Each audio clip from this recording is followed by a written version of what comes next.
Today we are talking 2021 men's soccer. We're being joined by head coach Chris Hughes and also by Eoin Broughan.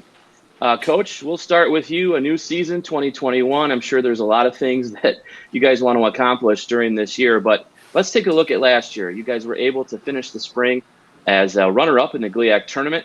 What did you learn about your guys that you can carry into this season? I'll tell you, we learned a lot. It was probably one of the most challenging seasons we've had when it comes to injuries and a couple ineligibilities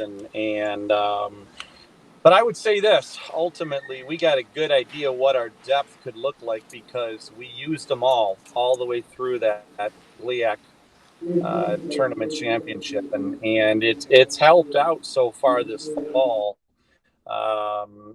There's some kids maybe we wouldn't have used, and we did, and they really stepped up nicely, and so I'm gonna look at it in a positive way for sure. It is helping coaches' decisions for this fall, and I like our depth. Taking a look at your career, this is going to be your 400th career collegiate match that you're going to be the head coach when you start on Friday, September the 3rd at Illinois Springfield. Previously, you were now at Calvin University and now obviously at Davenport. How gratifying has it been to see this sport grow in West Michigan? You know, Many years ago when I ended up going to Calvin to go to school, it was the opportunities for the young men or for us as players back in the day were few and far between, and the opportunities that these young men today get in the summertime, in the off season is immense. It's fun to watch. I was able to this summer just watch a ton of games, players playing at all different levels, different club teams. It's special. It truly is. Now, the 400th, I didn't know it was 400 until you brought it up. So I don't keep track of that stuff, but I guess it just makes me old. But it's special, it created some special memories. But I'm looking forward to this 2021 team. I think they've got the right attitude. I think we started out of the blocks the other day with just a scrimmage. I think there are some wonderful positives we can build on, we learned a ton from this last spring. So I'm looking forward to this fall. You guys start with 3 in-region road non-conference games, and then you'll play 14 in the GLIAC. Talk about scheduling the non-conference games. How difficult will those tests be for your team? And then also, are you guys going to need some time to kind of get acclimated to play in a full schedule once again here this fall? This last 18 months, 2 years with this whole COVID thing happening, it's not been easy, in the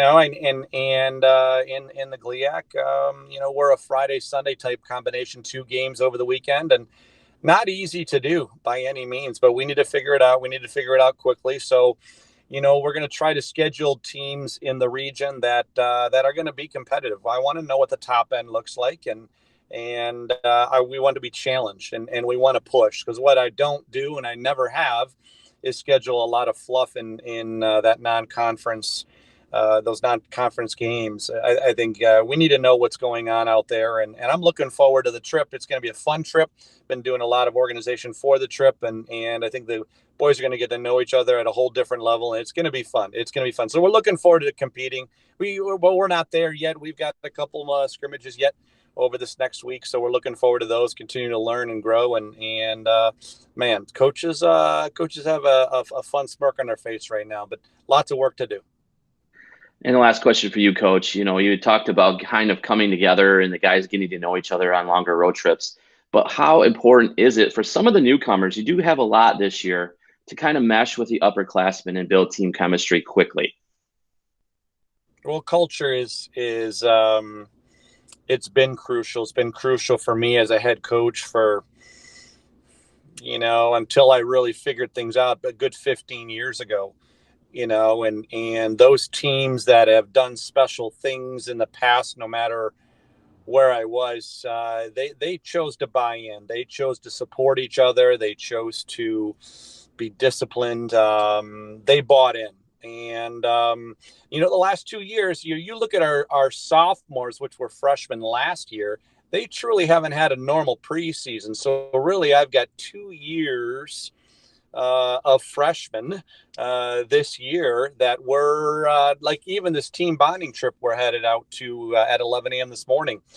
Kids didn't get that last year, so I'm going to say, I don't know the exact numbers, but it's going to be a good 16, 17, 18 kids haven't done this out of our 30-man roster. So, but so far the leadership in this squad, like looking at Eoin right here, the leadership is fantastic. They're good kids. They're solid kids. They do life right.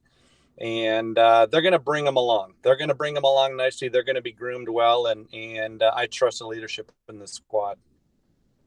Hey, thanks, Coach. And now to you, Eoin. Coach does mention culture, and I think a lot of people, maybe from the outside, don't know what that necessarily means. So for you, what does that look like? What are some of the principles that you guys, as a program, want to embody? Yeah, well, it's quite obvious. We have a bunch of internationals on our team, so the quicker we can kind of get together and get on the same page and understand what our goal is, the better. And what's helped this year is having our locker room back. It's our home, and we get to hang out here. We're all together the whole time. And once we do that, and once we go on our team bonding trips, we can become a family. And then once we get that all done, we go straight into winning. Sure. But the first thing you got to do is make it a family. And it's good to have our home back in the locker room because we're all bonding. You're sitting beside your friends again, and it's good. It feels a lot better this year for sure. Take a look at some of your short-term and long-term goals for this team, and what might those be? Well, the first day, we always say, we're going December 9th to 11th. That's our goal. We're not here to play just the GLIAC. We're going to go the whole way. And we say that at the start of every year. So long-term, we want to win that. We want to go the whole way. We want to prove ourselves nationally. Just like this program's done in the past, we want to put our stamp on it. That 2021 team is going to be the team that can be a national champion. So that's the long-term goal. Short-term, we have a high attention to detail to how we're playing. We're still getting grips to it, but we have a big high attention to detail this year. And the high-profile scrimmages that we're playing is giving us the kind of the canvas to put the right pieces together to get us ready for the season. But long-term, we're going all the way, December 11th. Hey, fantastic. Taking a look at some of your team depth, I know with the season, like I had asked Coach, going a full season again, how do you feel about your overall team depth and guys that may be able to come off the bench and not miss a beat? Yeah, it's very important. We have a very good balance this year. The team is very well balanced. We've got strength, we've got power, we've got lefties, righties. Like we've got really good balance in the team. It's going to help us in the long term. And I think what helped us big time in the spring was we had some big injuries, a lot of injuries, and it forced our 15, 16, 17, the depth in our squad to step up. And they got some really good experience in the spring that they're going to use this fall. So, we're not just going out with 11 players. We're going out with a full 30-man squad this fall. And we're going to use every bit of it. And hopefully we're definitely going to hurt teams this fall. Well, guys, thank you for joining me here this morning. I really appreciate it. And like I said, the season opener will be September the 3rd on the road at Illinois Springfield. Well, we encourage everybody to come out on September the 17th, which will be the home opener against St. Cloud State, a new team to the conference. So come on out and enjoy the men's soccer program. Again, guys, thank you so much. Thank you, Ryan. Thank you.